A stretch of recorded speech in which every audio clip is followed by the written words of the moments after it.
ആദരണീയരായ വിശ്വാസിനികളെ,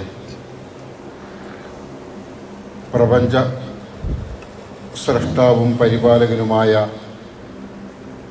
അള്ളാഹുവിൻ്റെ നിയമനിർദ്ദേശങ്ങൾക്കനുസരിച്ച് നമ്മളുടെ വളരെ ചെറുതും പരിമിതവുമായി ജീവിതം ചിട്ടപ്പെടുത്തണമെന്ന് ഒന്നാമതായി ഓർമ്മപ്പെടുത്തുകയാണ്. ലോകത്ത് തന്നെ ഒരുപാട് വ്യത്യസ്തതകളാൽ ശ്രദ്ധേയമായൊരു രാജ്യമാണ് നമ്മുടെ ഇന്ത്യ. സ്വാതന്ത്ര്യം ലഭിച്ചിട്ട് 80 ആണ്ടിനോടടുക്കുകയാണ്. ബ്രിട്ടീഷ് അധിനിവേശ ശക്തികളെ തുരത്തുക എന്ന സാഹസികമായ ദൗത്യം വളരെ വർഷങ്ങൾക്ക് മുമ്പ് തന്നെ 1498 വാസ്കോ ഡ ഗാമ കേരളത്തിൽ എത്തിയത് മുതൽ തന്നെ ഈ രാജ്യത്തിൻ്റെ പല ദിക്കുകളിലുമായി തുടക്കം കുറിച്ചിട്ടുണ്ട്. അതിൻ്റെ മുന്നണി പോരാളികളിൽ മുസ്ലിങ്ങൾ ഉണ്ടായിരുന്നു എന്ന് മാത്രമല്ല, പല ഭാഗങ്ങളിലും മുസ്ലിങ്ങൾ തന്നെയായിരുന്നു സ്വാതന്ത്ര്യ സമരത്തിന് വൈദേശ ശക്തികളെ തുരത്താൻ, തിരിച്ചയക്കാനുള്ള ദൗത്യത്തിന് നേതൃത്വം നൽകിയതും ഒപ്പം ചേർന്ന് നിന്നതും. രാജ്യസ്നേഹം എന്നുള്ളത് ഇസ്ലാം പഠിപ്പിച്ച മഹനീയമായൊരു സ്വഭാവ സവിശേഷതയാണ്. നമ്മളിവിടെ വെച്ച് പലപ്പോഴും പറഞ്ഞതാണ്. പ്രവാചകൻ സല്ലല്ലാഹു അലൈഹി വസല്ലം ഹിജ്റ പോകുമ്പോൾ, മദീനയിലേക്ക് പോകുമ്പോൾ, താൻ ജനിച്ചു വളർന്ന അതുവരെ ജീവിച്ച മക്കയോട് യാത്രക്കിടയിൽ തിരിഞ്ഞു നിന്നുകൊണ്ട് പ്രവാചകൻ പറഞ്ഞത്, മക്ക, എൻ്റെ പ്രിയപ്പെട്ട നാടേ, നിന്നെ പിരിയുന്നത് ഞാൻ സന്തോഷം കൊണ്ടല്ല, സന്തോഷം എനിക്ക് അനുഭവിക്കാനാവുന്നില്ല എന്ന് പറഞ്ഞുകൊണ്ടായിരുന്നു കണ്ണീർ വാർത്തുകൊണ്ട് പ്രവാചകൻ സല്ലല്ലാഹു അലൈഹി വസല്ലമ മദീനയിലേക്ക് പോയത്. പറഞ്ഞു വരുന്നത്, ആ രാജ്യസ്നേഹം ഒരു വിശ്വാസിയിൽ രൂഢമൂലമാകണം എന്ന തിരിച്ചറിവുള്ള ഇന്ത്യയിലെ മുസ്ലിം പണ്ഡിതന്മാർ ഈ രാജ്യത്തെ സ്വതന്ത്രമാക്കാൻ ഭഗീരഥ പ്രയത്നം നടത്തിയവരിൽ മുമ്പിൽ തന്നെയായിരുന്നു. പറങ്കികൾക്കെതിരെ കുഞ്ഞാലി മരക്കാർമാർ നടത്തിയ ധീരമായ സമരം ചരിത്രത്തിലെ തന്നെ സുവർണ അധ്യായമാണ്. അവസാനത്തെ കുഞ്ഞാലി മരക്കാരായ മുഹമ്മദ് അലി മരക്കാരെ 1600 ബ്രിട്ടീഷുകാർ ഗോവയിൽ വെച്ച് വധിച്ചു കളയുകയാണുണ്ടത്. മരക്കാർമാരുടെ സ്വാതന്ത്ര്യ സമര പ്രവർത്തനങ്ങളെ വെറുപ്പോടെ കണ്ട ബ്രിട്ടീഷുകാർ അവസാനത്തെ മരക്കാരെ വധിച്ചു കളയുകയാണുണ്ടത്. പോർച്ചുഗീസുകാർക്കും അവസാന ബ്രിട്ടീഷുകാർക്കുമെതിരെ നിരന്തര പോരാട്ടം മുസ്ലിങ്ങൾ നടത്തി. ഇസ്ലാഹി പണ്ഡിതന്മാർ, ഉത്തരേന്ത്യയിലെ അഹ്ലെ ഹദീസ് പണ്ഡിതന്മാരൊക്കെ തന്നെ അതിന് നേതൃത്വം നൽകിയവരായിരുന്നു. അതേപോലെ നമ്മൾ കേട്ട ടിപ്പു സുൽത്താൻ 1799 അവസാന മൈസൂർ യുദ്ധത്തിൽ ടിപ്പു സുൽത്താൻ ബ്രിട്ടീഷുകാരോട് പോരടിച്ചാണ് രക്തസാക്ഷിത്വം വരിച്ചത് എന്ന് നമുക്കറിയാം. അങ്ങനെ ഒരുപാട് ചരിത്രം അതുമായി ബന്ധപ്പെട്ടുണ്ട്. ബംഗാൾ നവാബായിരുന്ന സിറാജുർ റൗളയെ ബ്രിട്ടീഷ് വധിച്ചു കളഞ്ഞതും, സ്വാതന്ത്ര്യ സമരത്തിൽ പങ്കെടുത്തതിന് അവസാന മുഗൾ ചക്രവർത്തിയായിരുന്ന ബഹാദൂർ സഫറിനെ ബ്രിട്ടീഷുകാർ നാട് കടത്തിയതുമൊക്കെ ചില ഉദാഹരണങ്ങൾ മാത്രമാണ്. നേരത്തെ സൂചിപ്പിച്ചതുപോലെ ഇന്ത്യയിലെ പ്രഗത്ഭ പണ്ഡിതന്മാരായിരുന്ന സയ്യിദ് അഹമ്മദ് ഷഹീദ് തുടങ്ങിയവർ സ്വാതന്ത്ര്യ സമരത്തിൽ മുന്നണി പോരാളികളായി നിലയുറപ്പിച്ചു. കേരളക്കരയിലും നമുക്കറിയാം, വാരിയംകുന്നത്ത് കുഞ്ഞഹമ്മദ് ആജിയും ആലി മുസ്ലിയാറും കെ എം മൗലവി സാഹിബും മുഹമ്മദ് അബ്ദുറഹ്മാൻ സാഹിബും സീദി സാഹിബും ഈ മൊയ്തു മൗലവി, കട്ടിലശ്ശേരി മുഹമ്മദ് മൗലവി, എം അബ്ദുള്ളക്കുട്ടി മൗലവി, എടവണ്ണ അലവി മൗലവി തുടങ്ങിയ ഇസ്ലാഹി പ്രസ്ഥാനത്തിൻ്റെ നേതാക്കന്മാരുമൊക്കെ സമരമുഖത്ത് സജ്ജരായിരുന്ന വ്യക്തിത്വങ്ങളുമായിരുന്നു. ഇങ്ങനെ ത്യാഗോജ്ജലമായ സമരദൗത്യം നിർവഹിച്ച മുസ്ലിങ്ങളെ ഇന്ന് ചില കേന്ദ്രങ്ങളിൽ നിന്ന് വർഗീയവാദികളും ദേശവിരുദ്ധരുമൊക്കെയായി ചിത്രീകരിക്കുന്ന സാഹചര്യം, സംഭവം നമ്മൾ കേട്ടുകൊണ്ടിരിക്കുന്നു, കണ്ടുകൊണ്ടിരിക്കുന്നു. അതിൻ്റെ പിന്നിൽ ആസൂത്രമായ ചില ശ്രമങ്ങൾ നടക്കുന്നുമുണ്ട്. അതുകൊണ്ട് തന്നെ അത്തരം ശ്രമങ്ങളെ പരാജയപ്പെടുത്തിക്കൊണ്ട് ലോകത്ത് തന്നെ ശ്രദ്ധേയമായ ഇന്ത്യൻ ഭരണഘടനയെ ഒരു പോറൽ പോലും ഏൽപ്പിക്കാതെ സംരക്ഷിക്കാൻ മുന്നിൽ നിൽക്കേണ്ടവരാണ് നമ്മൾ. കാരണം ഈ ഭരണഘടന നമുക്ക് ഇസ്ലാം മതമനുസരിച്ച് ഇവിടെ ജീവിക്കാനും ഈ മതം ജനങ്ങളിലെത്തിക്കാനും നമ്മുടെ സംസ്കാരം ഉയർത്തിപ്പിടിച്ചുകൊണ്ട് നമുക്ക് ജീവിക്കാനും നമുക്ക് ഇവിടെ വിദ്യ നേടാനും ജോലിയിൽ പ്രവേശിക്കാനും സമ്പാദ്യം ഉണ്ടാക്കാനും ഒക്കെ തന്നെ അവസരം നൽകുന്ന ഒരു ഭരണഘടനയാണ്. അതിനെങ്ങാനും ഏതെങ്കിലും രീതിയിൽ പോറലേറ്റാൽ നമ്മുടെ നിലനിൽപ്പിനെ തന്നെയാണ്, വിശ്വാസികളുടെയും ദുർബലരുടെയും നിലനിൽപ്പിനെ തന്നെയാണ് അത് ബാധിക്കുക. അതുകൊണ്ട് അതിനെതിരെ, അതായത് ഭരണഘടനയെ തകർക്കാനുള്ള ഗൂഢശ്രമത്തിനെതിരെ നമ്മൾ ഒന്നായും മുന്നിലായും നിലനിർപ്പിക്കേണ്ടതുണ്ട് എന്നാണ് ആമുഖമായി സൂചിപ്പിക്കാനുള്ളത്. ഒന്ന് നാം മനസ്സിലാക്കേണ്ടത്, ഇസ്ലാം വർഗീയതയ്ക്കെതിരാണ്. ഒരിക്കലും ഇസ്ലാം വർഗീയമായി ചിന്തിക്കാൻ പ്രേരിപ്പിക്കുന്നേ ഇല്ല. എന്നാൽ ഈ വിശുദ്ധ ആദർശം, ഇസ്ലാമികമായ ആദർശം തൗഹീദ് എന്നുള്ളത് ജനങ്ങൾക്കാകമാനം സ്വാതന്ത്ര്യം നൽകുന്ന, അവരെ പരിപൂർണമായും സംരക്ഷിക്കുന്ന, അവരെ പരിപൂർണാർത്ഥത്തിൽ രക്ഷപ്പെടുത്തുന്ന ഒരു സന്ദേശമാണ്. അത് ദൈവികമാണ്. ആ സന്ദേശം ജനങ്ങളിൽ എത്തിക്കുന്നത് ഒരിക്കലും സമൂഹത്തിൽ വർഗീയമായ വേർതിരിവുണ്ടാക്കാനോ ഭിന്നത സൃഷ്ടിക്കാനോ ഐക്യം തടസ്സപ്പെടുത്താനോ ഒന്നുമല്ല. അതവരെ രക്ഷപ്പെടുത്താനുള്ള ദൗത്യ നിർവഹണമാണ്. അതെങ്ങനെ നിർവഹിക്കണമെന്ന് വിശുദ്ധ ഖുർആൻ പ്രവാചകൻ വളരെ വ്യക്തമായി തന്നെ ബോധ്യപ്പെടുത്തിയിട്ടുണ്ട്. ആരെയും അവമതിച്ചുകൊണ്ടോ ആരെയും നിന്ദിച്ചുകൊണ്ടോ മറ്റു മതവിശ്വാസികളുടെ ആരാധനാ കേന്ദ്രങ്ങളെയോ ആരാധനാ വസ്തുക്കളെയോ ഒക്കെ അപമാനിച്ചുകൊണ്ടോ ആവരുത് നമ്മുടെ ഈ ദൗത്യ നിർവഹണം നിർവഹിക്കേണ്ടത് എന്ന് ഖുർആൻ തന്നെ പറഞ്ഞിട്ടുണ്ട്. സമാധാന അന്തരീക്ഷത്തിൽ സമാധാനം നിലനിർത്തിക്കൊണ്ട് ജനങ്ങളിലേക്ക് ഈ സന്ദേശം എത്തിക്കുക എന്നുള്ളതാണ് അതിൻ്റെ ഒന്നാമത്തെ മാതൃകയായി. ഈ സന്ദേശം എത്തിക്കേണ്ടുന്ന മുസ്ലിങ്ങൾ മാറിയിരിക്കുക എന്നുള്ളതുമാണ് ഇതിൻ്റെ പ്രധാന ഘടകം എന്ന് നാം മനസ്സിലാക്കേണ്ടതുണ്ട്. ലോകത്ത് ഇന്ത്യ രാജ്യത്തുള്ള എല്ലാ മനുഷ്യന്മാരും വർഗീയമായി ചിന്തിക്കട്ടെ, വർഗീയമായി ചിന്തിക്കുന്നവരായി മാറട്ടെ എല്ലാ മതവിശ്വാസികളും. എന്നാൽ പോലും ഒരു മുസ്ലിമിന് ഒരിക്കലും വർഗീയവാദിയാവാൻ കഴിയില്ല. അവരതാ വർഗീയത കളിക്കുന്നു, ഇവരതാ വർഗീയത കളിക്കുന്നു എന്നിത്യാദി ആരോപണങ്ങൾ ഉണ്ടാകുമ്പോൾ നമുക്കും അത്തരത്തിലൊന്ന് ചിന്തിച്ചുകൂടെ എന്നുള്ളത് ഇസ്ലാം അനുവദിക്കാത്ത കാര്യമാണ്. ഇത് നാം മനസ്സിലാക്കേണ്ടതുണ്ട്. ഇങ്ങോട്ട് വഞ്ചന കാണിക്കുന്നവനോടും, ഞാൻ ഹദീസൊന്നും ഇപ്പോൾ ഉദ്ധരിക്കുന്നില്ല, ഇങ്ങോട്ട് വഞ്ചന കാണിക്കുന്നവനോട് പോലും അങ്ങോട്ട് വഞ്ചന കാണിച്ചേക്കരുതേ. ഇങ്ങോട്ട് നമ്മുടെ അവകാശം ലംഘിച്ചവനോട് പോലും അങ്ങോട്ട് അവന്റെ അവകാശം ലംഘിക്കരുതേ എന്ന് പ്രവാചകൻ സല്ലല്ലാഹു അലൈഹി വസല്ലം പഠിപ്പിച്ചിട്ടുണ്ട്. ശത്രുവിനെ പോലും വിശുദ്ധ ഖുർആൻ പറഞ്ഞതാണ്. ശത്രുവിനെ പോലും മിത്രമാക്കാവുന്ന സമീപനമാണ് ഏറ്റവും നല്ലത് കൊണ്ട്, നന്മ കൊണ്ട് തിന്മയെ നേരിടുക എന്നുള്ളതാണ് ഇസ്ലാമിൻ്റെ ഖുർആനിൻ്റെ കൽപ്പന. അങ്ങനെയാകുമ്പോൾ ഇന്നത്തെ നമ്മുടെ ശത്രുക്കൾ പോലും നാളെ നമ്മുടെ മിത്രങ്ങളായി മാറുമെന്നുള്ളതിന് ചരിത്രത്തിൽ ഒരുപാട് തെളിവുകളുണ്ട്. താത്താരികളുടെ സംഭവങ്ങളൊക്കെ അതിന് ഉദാഹരണമാണ്. ആ ഭാഗത്തേക്കൊന്നും പോകുന്നില്ല.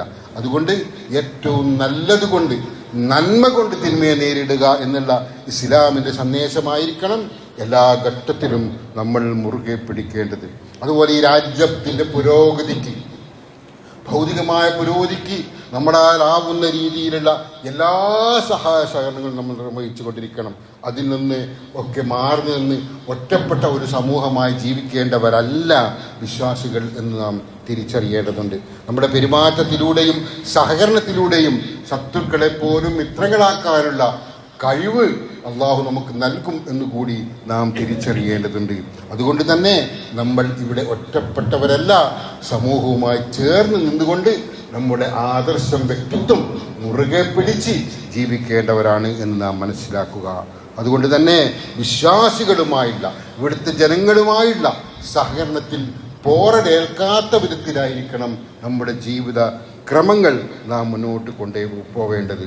ഇസ്ലാം പഠിപ്പിക്കുന്ന പാഠമാണ് ഇത് എന്ന് നാം തിരിച്ചറിയേണ്ടതുണ്ട്. പ്രവാചകൻ സല്ലല്ലാഹു അലൈഹി വസല്ലമ പല സന്ദർഭങ്ങളിലായിട്ട് മനുഷ്യരെ ആകമാനം ചേർത്ത് വെച്ചുകൊണ്ട് പറഞ്ഞ സംഭവങ്ങളിൽ ഒന്നാണ് പ്രവാചകൻ സല്ലല്ലാഹു അലൈഹി വസല്ലമ നബിയാവുന്നതിന് മുമ്പ് 40 വയസ്സ് തികയുന്നതിന് മുമ്പ് അവിടുത്തെ ഖുറൈശികളിൽപ്പെട്ട പ്രമുഖരുമായുള്ള ചർച്ചകളിൽ പോലും പങ്കെടുത്തിരുന്നു. പ്രവാചകൻ സല്ലല്ലാഹു അലൈഹി വസല്ലമയെ ആ ചർച്ചയ്ക്ക് പോലും അവർ ക്ഷണിച്ചിരുന്നു. കാരണം അന്നേ അൽ അമീൻ എന്ന പേരിൽ പ്രസിദ്ധനായ വ്യക്തിത്വമായിരുന്നു പ്രവാചകൻ സല്ലല്ലാഹു അലൈഹി വസല്ലമ.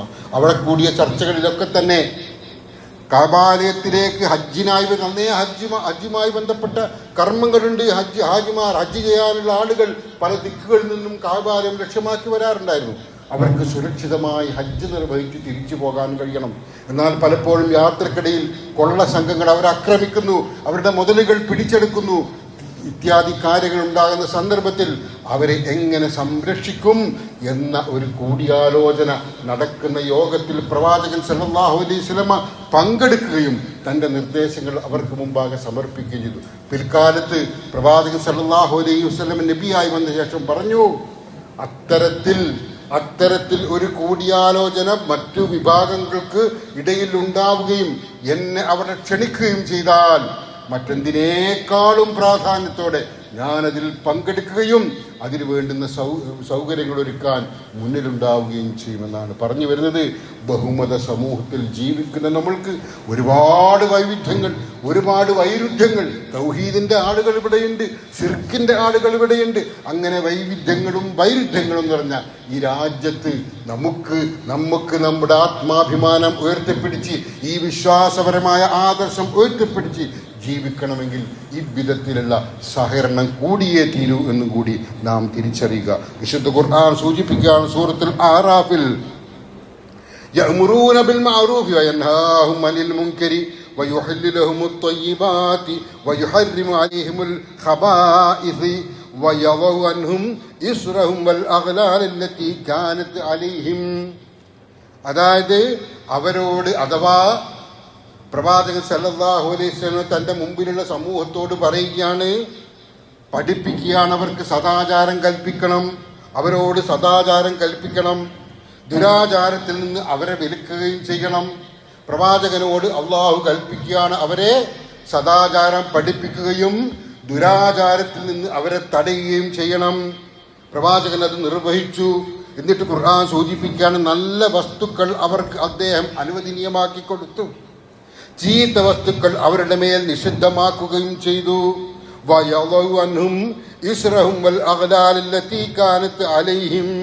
അവരുടെ ഭാരങ്ങൾ, അവരുടെ മേലുണ്ടായിരുന്ന ചങ്ങരക്കെട്ടുകൾ, വിലങ്ങുകൾ അദ്ദേഹം ഇറക്കി വെക്കുകയും ചെയ്തു. പ്രവാചകൻ ചെയ്ത ദൗത്യ നിർവഹണത്തിൽ ജനങ്ങൾക്ക് ആവശ്യമുള്ള നല്ലതൊക്കെ നൽകുകയും നന്മയെ പഠിപ്പിക്കുകയും തിന്മ വിരോധിക്കുകയും ചെയ്ത കൂട്ടത്തിൽ അവരുടെ ഭാരങ്ങൾ, അവർക്കിടയിൽ ഉണ്ടായിരുന്ന വിശ്വാസപരമായ വൈകൃതങ്ങൾ, ചങ്ങലക്കെട്ടുകൾ, അവരുടെ ജീവിത രീതി, സാംസ്കാരിക രീതി, അതിലൊക്കെ ഉണ്ടായിരുന്ന വിലങ്ങുകളൊക്കെ തന്നെ പ്രവാചകൻ സല്ലല്ലാഹു അലൈഹി വസല്ലമ പൊട്ടിച്ചു കളയുകയും അവരുടെ ഭാരം ഇറക്കി വെക്കുകയും ചെയ്തു എന്ന് വിശുദ്ധ ഖുർആൻ സൂറത്തുൽ അറാഫിൽ പറയുകയാണ്. ഭാരം ഇറക്കുക എന്ന് പറഞ്ഞാൽ അവരെ സ്വതന്ത്രരാക്കുക എന്നാണ് അതിനർത്ഥം. അവരെ സ്വതന്ത്രരാക്കുക എന്നാണ് പറഞ്ഞതിൻ്റെ അർത്ഥം. ഒരുപാട് കാര്യങ്ങളിൽ കെട്ടുപിടഞ്ഞ് കിടക്കുന്നവരാണ്. ഒരുപാട് വിഷയങ്ങളിൽ തടസ്സപ്പെട്ട് സ്വാതന്ത്ര്യമില്ലാതെ ജീവിക്കേണ്ടി വരുന്നവരാണ് ഈ രാജ്യത്തെ മനുഷ്യന്മാർ. വിശ്വാസപരമായ ഒരുപാട് കുടുക്കുകൾ, ചങ്ങലകൾ അവർക്കുണ്ട്. പ്രേത, ഭൂത, പൈശാചിക, ഒടിയ, ജിന്ന്, പിശാച്, ഇത്തരം കാര്യങ്ങൾ, ജിന്നും പിശാചും ഒക്കെ ഇസ്ലാം പഠിപ്പിച്ച, വിശുദ്ധ ഖുർആൻ പഠിപ്പിച്ച കാര്യങ്ങളാണ്. പക്ഷേ അവയെക്കുറിച്ചൊക്കെയുള്ള ഒരുപാട് കെട്ടുകഥകളിൽ മനുഷ്യൻ വീർപ്പ് മുട്ടുകയാണ്, ഭയപ്പെടുകയാണ്. ഒരു വിശ്വാസി ഒരിക്കലും ഇത്തരം കാര്യങ്ങളിൽ ഭയപ്പെട്ടു പോകരുത് എന്നത് ഖുർആനിന്റെ സന്ദേശമാണ്. അങ്ങനെ ഒരുപാട് കാര്യങ്ങളുണ്ട്. അത്തരം ഭയപ്പാടുകളിൽ നിന്നൊക്കെ മനുഷ്യനെ മോചിപ്പിക്കുന്ന മഹാസന്ദേശമാണ് ഇസ്ലാം നൽകിയിരിക്കുന്നത്. അതുകൊണ്ട് തന്നെ ഇത്തരം കാര്യങ്ങളിൽ നിന്ന്, ഇത്തരം ചങ്ങലകളിൽ നിന്ന് മനുഷ്യനെ മോചിപ്പിച്ചു എന്ന് വിശുദ്ധ ഖുർആൻ സൂചിപ്പിക്കുകയാണ്. മൂസാ നബി അലൈഹി സ്വലാത്തു വസ്സലാമിനോട്, അദ്ദേഹത്തിന്റെ സഹോദരൻ ഹാറൂൻ നബിയോടും രണ്ടുപേരോടും ഫിർഔന്റെ അടുത്ത് പോയിട്ട് ഇസ്രായേലിനെ മോചിപ്പിക്കാൻ വേണ്ടി അള്ളാഹു കൽപ്പിച്ച സന്ദർഭത്തിൽ പറയുന്നുണ്ട്, ഞാൻ ആ ഖുർആന്റെ വചനം ഉദ്ധരിക്കുന്നില്ല. നിങ്ങൾ ഇരുവരും അവന്റെ അടുത്ത് ചെന്നിട്ട് പറയുക, തീർച്ചയായും ഞങ്ങൾ നിന്റെ രക്ഷിതാവിന്റെ ഫിർഔനോട് പറയുകയാണ്, നിന്റെ രക്ഷിതാവിന്റെ ദൂതന്മാരാകണം ഞങ്ങൾ. അതിനാൽ ഈ ഇസ്രായേൽ സന്തതികളുടെ ഞങ്ങളുടെ കൂടെ നീ വിട്ടു തരണം. നിന്റെ നിരന്തരമായ പീഡനങ്ങൾക്ക് വിധേയരായി അസ്തിത്വം പോലും നഷ്ടപ്പെട്ട് വ്യക്തിത്വം പോലും നഷ്ടപ്പെട്ട് ഇവിടെ അടിമകളായി ജീവിക്കുന്ന ഇവരെ മോചിപ്പിക്കാൻ വന്നവരാണ് ഞങ്ങൾ. അതുകൊണ്ട് അവരെ ഞങ്ങൾക്ക് വിട്ടുതരണം. അവരെ മർദ്ദിക്കരുത്, അവരെ പ്രയാസപ്പെടുത്തരുത് എന്നിത്യാദി കാര്യങ്ങളൊക്കെയും മൂസാ നബി അലൈഹിസ്സലാത്തു വസ്സലാമയോട് ഫിർഔന്റെ മുമ്പിൽ അവതരിപ്പിക്കാൻ വിശുദ്ധ ഖുർആൻ പറയുന്നു. സൂറത്തു താഹയിലെ 47-ാമത്തെ ആയത്തിലൂടെ അത് നമുക്ക് മനസ്സിലാക്കാവുന്നതാണ്. ഇത്തരത്തിൽ ഒരുപാട് സംഭവങ്ങൾ, ആളുകൾ കെട്ടിപ്പിടഞ്ഞു കിടക്കുന്ന വിശ്വാസ വൈകല്യങ്ങൾ മുതൽച്ച് എല്ലാ സമൂഹത്തിന്റെ എല്ലാവിധ കുടുസായ ചിന്താഗതികളെയും ജീവിത രീതികളെയും തട്ടിമാറ്റിക്കൊണ്ടാണ് ഇസ്ലാം ഈ വിശുദ്ധമായ ആദർശം, സ്വാതന്ത്ര്യത്തിന്റെ ആദർശം ജനങ്ങൾക്ക് മുമ്പാകെ എത്തിച്ചിരിക്കുന്നത്. ഈജിപ്ത് ഇസ്ലാമിന് കീഴ്പ്പെട്ട സന്ദർഭത്തിൽ പ്രവാചകൻ ഉമർ ബിൻ ഖത്താബ് റളിയല്ലാഹു അൻഹുവിന്റെ കാലത്ത് അദ്ദേഹം അവിടെ അംറു ബിൻ ആസ് റളിയല്ലാഹു അൻഹുവിനെ ഗവർണറായി നിശ്ചയിച്ചു. അംറു ബിൻ ആസ് റളിയല്ലാഹു അൻഹു അവിടെ ഗവർണറായി കാര്യങ്ങളൊക്കെ കൈയാളിക്കൊണ്ടിരിക്കെ ഒരു സന്ദർഭത്തിൽ അവിടെയുള്ള ഒരു ക്രിസ്ത്യൻ യുവാവുമായി അംറു ബിൻ ആസിന്റെ മകൻ കുതിരപ്പന്തയം നടത്തി. ആ കുതിരപ്പന്തയത്തിൽ ക്രിസ്തുമത വിശ്വാസിയായ ക്രിസ്ത്യനായിരുന്ന ആ യുവാവ് വിജയിക്കുകയും അംറു ബിൻ ആസിന്റെ മകൻ പരാജയപ്പെടുകയും ചെയ്തു. ഇതിൽ രോഷാകുലനായ അംറു ബിൻ ആസിന്റെ മകൻ ഈ ക്രിസ്ത്യനായ യുവാവിനെ മർദ്ദിക്കുകയും ശകാരിക്കുകയും അപമാനിക്കുകയും ഒക്കെ ചെയ്യുന്ന സംഭവമുണ്ടായി. ചാട്ടവാറ് കൊണ്ട് പോലും അയാൾ അടിച്ചു. തനിക്കൊരു സ്വാതന്ത്ര്യത്തിന്റെ, തനിക്കൊരു അവകാശത്തിന്റെ സാഹചര്യം ഇവിടെ ഇല്ല എന്ന് തിരിച്ചറിയ യുവാവ് ഉമർ റളിയല്ലാഹു അൻഹുവിന്റെ അടുക്കലേക്ക് മദീനയിൽ പോയിട്ട് പരാതി പറഞ്ഞു. ഉമർ റളിയല്ലാഹു അൻഹു അംറു ബിൻ ആസ് റളിയല്ലാഹു അൻഹുവിനെയും അദ്ദേഹത്തിന്റെ മകനെയും വിളിപ്പിച്ചു. എന്നിട്ട് അംറു ബിൻ ആസ് റളിയല്ലാഹു അൻഹുവിന്റെ മകനെ അവരുടെ മുമ്പിൽ വെച്ച് ചാട്ടവാറടി കൊണ്ട് തിരിച്ചടിക്കാൻ ഈ ക്രിസ്ത്യൻ യുവാവിനോട് പറയുകയും അദ്ദേഹം തിരിച്ചടിക്കുകയും ചെയ്തു, പകരം ചെയ്തു. എന്നിട്ട് ഉമർ റളിയല്ലാഹു അൻഹു പറയുന്ന ഒരു മഹാവചനമുണ്ട്. അംറു ബിൻ ആസേ, ഉമ്മമാർ സ്വതന്ത്രരായി പ്രസവിച്ച മനുഷ്യരെ എന്ന് മുതലാണോ നീ അടിമകളാക്കി മാറ്റിയത്? അദ്ദേഹം ഒന്നും ചെയ്തിട്ടില്ല. അംറു ബിൻ ആസ് ഒന്നും ചെയ്തിട്ടില്ല. അദ്ദേഹത്തിന്റെ മകനാണ് ഈ ചെയ്തത്, ചാട്ടവാറ കൊണ്ട് അടിച്ചത്. പക്ഷേ ആ സമൂഹത്തിൽ ജീവിക്കുന്ന ഒരു ക്രിസ്ത്യൻ യുവാവിന് അപ്പേരിൽ പ്രയാസമുണ്ടായതിന്റെ പേരിൽ അതിന്റെ അവിടെ അധികാരം നിയന്ത്രിക്കുന്ന അംറു ബിൻ ആസിനോടാണ് ഉമർ റളിയല്ലാഹു അൻഹു ചോദിക്കുന്നത്, എപ്പോഴാണോ ഉമ്മമാർ സ്വതന്ത്രരായി പ്രസവിച്ച ഈ ആളുകളെ അടിമകളാക്കി മാറ്റാൻ നീ തീരുമാനിച്ചിരിക്കുന്നത് എന്ന്. പ്രിയപ്പെട്ടവരെ, അള്ളാഹു സ്വതന്ത്രമായി ഇവിടെ ജീവിക്കാൻ അവസരമൊരുക്കിയവരാണ് നമ്മൾ, അവസരം ലഭിച്ചവരാണ് നമ്മൾ. നമ്മെ ആർക്കും അടിമകളാക്കാൻ അവകാശമില്ല. ഒരു ഭരണത്തിന്റെ കീഴിലും അടിമകളായി ജീവിക്കേണ്ടവരല്ല നമ്മൾ. വിശ്വാസം സ്വീകരിച്ചാലും വിശ്വാസം നിരാകരിച്ചാലും, ഇസ്ലാമിക സന്ദേശം ഉൾക്കൊണ്ടാലും ഇല്ലെങ്കിലും ഓരോരുത്തരുടെയും വ്യക്തിത്വവും അസ്തിത്വവും അഭിമാനവും അവരുടെ അവകാശങ്ങളും നിലനിർത്തിക്കൊണ്ട് വേണം ആ ഓരോ മനുഷ്യരും ഓരോ സമൂഹവും മുന്നോട്ട് പോകാം എന്നുള്ളതിന് ഇസ്ലാം പഠിപ്പിച്ച ഒരുപാട് നിർദ്ദേശങ്ങൾ. ലക്കും ദീനുക്കും വലിയ ദീൻ, നിങ്ങൾക്ക് നിങ്ങളുടെ ദീൻ, എനിക്കെൻ്റെ ദീൻ, നിങ്ങളുടെ ദീനുമായി നിങ്ങൾ പൊയ്ക്കൊള്ളുക എന്നല്ല അവിടെ പറഞ്ഞിരിക്കുന്നത്. നിങ്ങൾക്ക് ഇവിടെ ജീവിക്കാം, നിങ്ങളുടെ ദീൻ അനുസരിച്ച് ജീവിക്കാം, ഞാൻ എൻ്റെ ദീൻ അനുസരിച്ചും ജീവിക്കുമെന്നുള്ളതാണ് ഇസ്ലാം പഠിപ്പിച്ച സന്ദേശം എന്നുകൂടി നാം അറിയുക. അപ്പോൾ സ്വാഭാവികമായും ഉണ്ടാകുന്ന വലിയൊരു ചിന്ത, ഇസ്ലാമിൽ അടിമമോചനം പരിപൂർണാർത്ഥത്തിൽ പ്രവാചകൻ സല്ലല്ലാഹു അലൈഹി വസല്ലമ നിർത്തലാക്കിയിട്ടില്ലല്ലോ എന്നായിരുന്നു. ആളുകളൊക്കെ ചോദിക്കുന്ന ഒരു ചോദ്യമാണ്. യഥാർത്ഥത്തിൽ പ്രവാചകന്റെ കാലത്തല്ല, അതിനു മുമ്പേ തന്നെ ഒരുപാട് നൂറ്റാണ്ടുകളായി നിലനിന്നിരുന്ന ഒരു സമ്പ്രദായമായിരുന്നു അത്. സാമൂഹിക വ്യവസ്ഥയിൽ സാമ്പത്തികമായ ക്രയവിക്രയങ്ങളൊക്കെ കൊണ്ട് നിലനിന്നു പോയ ഒരു സമ്പ്രദായമായിരുന്നു അത്. അതിനെ ഇസ്ലാം ഘട്ടം ഘട്ടമായി നിരോധിച്ചു, ഒഴിവാക്കി എന്നുള്ളതിന് വിശുദ്ധ ഖുർആന്റെ പാഠങ്ങൾ, നിർദ്ദേശങ്ങൾ, പ്രവാചകന്റെ നിർദ്ദേശങ്ങൾ, സഹാബികളുടെ ജീവിതങ്ങളൊക്കെ തന്നെ നമ്മുടെ മുമ്പിലുണ്ട്.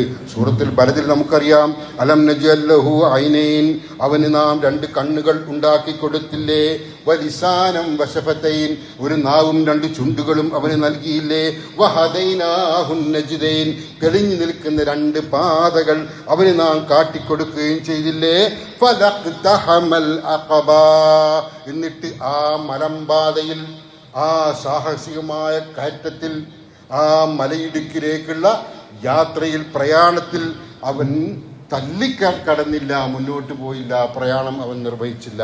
എന്താ കാരണം? എന്താ അതിന് ഉദാഹരണമായിട്ട് പറയുന്നത്? വമാ അദ്റാകമൽ അഖബ, ആ മലമ്പാത എന്താണെന്ന് അറിയാമോ? ആ സാഹസിക ദൗത്യം അതെന്താണെന്ന് നിനക്ക് മനസ്സിലായോ? നീ അറിഞ്ഞോ? ഫക്കു റഖബ, അടിമയെ മോചിപ്പിക്കുക എന്നുള്ളതാണിത്. പിന്നീട് വിശദീകരിക്കുന്നുണ്ട് ഖുർആൻ. ദരിദ്രർക്ക് ഭക്ഷണം കൊടുക്കുക തുടങ്ങിയ കാര്യങ്ങൾ വേറെയും വിശദീകരിക്കുന്നുണ്ട്. ഇവിടെ പറഞ്ഞിരിക്കുന്നത് അടിമയെ മോചിപ്പിക്കുക എന്നുള്ളതാണ് എന്നത് ഖുർആന്റെ സന്ദേശമാണ്. പ്രിയപ്പെട്ടവരെ, സൂറത്തുൽ ബഖറയിലെ 177-ാമത്തെ ആയത്തിൽ എന്താണ് പുണ്യമെന്ന് വിശദീകരിക്കുന്നിടത്ത് ലൈസൽ ബിർറ അൻ തുവല്ലു വുജൂഹക്കും ഖിബ്ലൽ മശ്രിഖ് വൽ മഗ്രിബ് എന്ന് പറയുന്ന വലിയൊരു ആയത്തിന് ഇടയിൽ ഇങ്ങനെ കാണാം, വആതൽ മാല അലാ ഹുബ്ബിഹി ദബിൽ ഖുർബ വൽ യതാമ വൽ മസാകീന വബ്ന സബീലി വസ്സായിലീന വഫിർ റിഖാബ്. സ്വത്തിനോട് പ്രിയമുണ്ടായിട്ടും നമുക്ക് നമ്മുടെ സമ്പത്ത് നമ്മുടെ ആവശ്യത്തിന് പോലും തികയുന്നില്ല.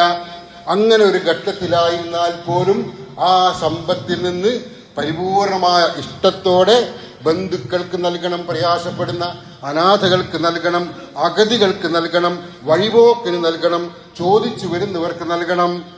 വഫിർ റിഖാബ്, അടിമമോചനത്തിനും നൽകണം. ഖുർആൻ പറഞ്ഞതാണ്.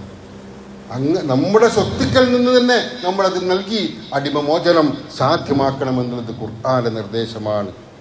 അതുപോലെ പാപപരിഹാരം, പാപം ചെയ്തു പോയാൽ, ഒരാളെ കൊന്നുപോയാൽ അവന് പരിഹാരമായി നിർദ്ദേശിച്ചിരിക്കുന്നത് അബദ്ധത്തിലെങ്ങാനും ഒരാളെ അങ്ങനെ കൊല്ലാൻ പാടില്ല, അബദ്ധത്തിലെങ്ങാനും അങ്ങനെ സംഭവിച്ചു പോയാൽ അടിമയെ മോചിപ്പിക്കണമെന്ന് ഖുർആൻ സൂറത്തുൻ നിസായിലെ 92-ാമത്തെ ആയത്തിൽ പറയുന്നു. അതുപോലെ സത്യം ചെയ്യുകയാണ് അള്ളാഹുവിന്റെ പേരിൽ സത്യം ചെയ്ത ഒരു മനുഷ്യൻ ആ സത്യം പാലിക്കാതെ ലംഘിച്ചാൽ അത് വലിയ കുറ്റമാണ്. നമ്മളൊക്കെ വെറുതെ അള്ളാഹി സത്യം അള്ളാണ് എന്നൊക്കെ പറഞ്ഞ് ഇങ്ങനെ ആവശ്യത്തിനും അനാവശ്യത്തിനും പറഞ്ഞുകൊണ്ടിരിക്കുന്നു. പാടില്ല പ്രിയപ്പെട്ടവരെ, പാടില്ല. അത് ഗൗരവതരമാണ് ആവശ്യം. അങ്ങനെങ്ങാനും സത്യം പറഞ്ഞിട്ടത് പാലിക്കാതെ ലംഘിച്ചാൽ അതിനുള്ള പരിഹാരവും കൂടി എന്താണ് ഇവിടെ പറയുന്നത്? അതിനുള്ള പ്രായശ്ചിത്തം, അതുപോലെ അടിമയെ മോചിപ്പിക്കുകയും കൂടിയാകുന്നു. പല കാര്യങ്ങളും പറഞ്ഞ കൂട്ടത്തിൽ ഒന്നായിട്ട് പറഞ്ഞിരിക്കുകയാണ്. ഇപ്പൊ പറഞ്ഞു വരുന്നത് അടിമമോചനവുമായി ബന്ധപ്പെട്ട് അല്ലെങ്കിൽ ആ സമൂഹത്തിൽ ഉണ്ടായിരുന്ന അടിമ സമ്പ്രദായം, അതുമായി ബന്ധപ്പെട്ട് കുറേ വിശദീകരിക്കാനുണ്ട്. അത് മറ്റൊരു ഖുതുബയിൽ ഇൻഷാ അല്ലാഹ് നമുക്ക് വിശദീകരിക്കാവുന്നതാണ്. ഞാൻ ആ വിഷയം ഇവിടെ അവസാനിപ്പിക്കുകയാണ്. സക്കാത്ത്, നമ്മൾ നമ്മുടെ ദാനത്തിൽ നിന്നും നമ്മുടെ സമ്പത്തിൽ നിന്നും നിർബന്ധമായി നൽകേണ്ടുന്ന സക്കാത്തിന്റെ 8 അവകാശികളിൽ ഒന്ന്, അല്ലെങ്കിൽ 8 വിഭാഗങ്ങളിൽ ഒന്ന് അടിമമോചനത്തിന് വേണ്ടി ചെലവഴിക്കണം എന്നാണ് ഇവിടെ ഖുർആൻ വളരെ വ്യക്തമായി തന്നെ സൂറത്ത് തൗബയിലൂടെ സൂചിപ്പിച്ചിരിക്കുന്നത്. വഫിർ റിഖാബ് എന്ന് തന്നെയാണ് അവിടെയും പറഞ്ഞിരിക്കുന്നത്. അടിമകളുടെ മോചിപ്പിക്കുന്ന കാര്യത്തിലും നമ്മുടെ സക്കാത്തിന്റെ 8 ഓഹരിയിൽ ഒരു ഓഹരി ഉപയോഗപ്പെടുത്തണം.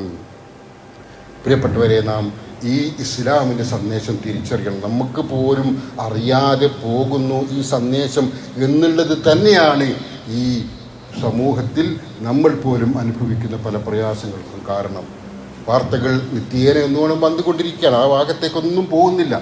ദുരന്തപൂർണമായ രീതിയിൽ നമ്മളൊക്കെ പ്രയാസപ്പെടുന്ന എത്രയെത്ര വാർത്തകളാണ്. ഇസ്ലാമിന് അന്യമായ രീതിയിൽ ആളുകൾ ജീവിച്ചു പോകുന്ന, ലഹരിയുമായി ഉപയോഗിക്കുന്ന, ആത്മഹത്യ ചെയ്യുന്ന, ഒരു തമ്മിൽ മാതാപിതാക്കളെ ശ്രദ്ധിക്കാത്ത, കൊന്നുകളയുന്ന അത്തരത്തിൽ എന്തെന്ത് വാർത്തകളാണ് നമ്മൾ നിത്യേന എന്നോണം കേട്ടുകൊണ്ടിരിക്കുന്നത്. മുസ്ലിങ്ങൾ പേരുള്ളവരുടെ പങ്ക് കുറച്ചൊന്നുമല്ല അതിലുള്ളത് എന്നുള്ളതും വേദനാജനകമായ കാര്യമാണ്. എന്താണ് ഇതിൻ്റെ പ്രതിവിധി?